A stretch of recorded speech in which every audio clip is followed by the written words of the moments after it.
మా గురుదేవులు శ్రీ యుక్తేశ్వర గారి స్వభావాన్ని అంచనా వేయడంలో నేను సఫలీకృతిని అయ్యానని అనుకున్నప్పుడల్లా ఆయన ప్రత్యేకమైన వారని, మహాత్ములని, వర్గీకరణకు అందని వారని నేను తెలుసుకున్నాను.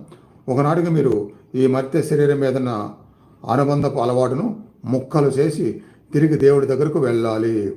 వేరే మార్గమే లేదు.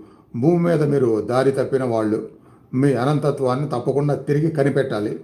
శాశ్వతమైన మీ ఆత్మ స్వభావాన్ని ఎరుగకుండా అలవాట్ల రొంపిలో ఉన్నంతకాలం మీరు ఎన్నటికీ సంతోషంగా ఉండలేరు. మీరు ఎవరనేది నిజంగా ముఖ్యం కాదు. శాశ్వతమైన ఆనందాన్ని పొందడానికి ఒకే ఒక్క మార్గం తిరిగి భగవంతుడి దగ్గరకు వెళ్ళటం. రెక్కలు కట్టుకుని ఈ భూతీరాలను మీరు వదలక్కర్లేదు. అందుకు బదులుగా మీరు ఇక్కడ ఇప్పుడు అన్ని రకాల పరిస్థితుల్లోనూ ఆనందంగా ఉండటం నేర్చుకోండి.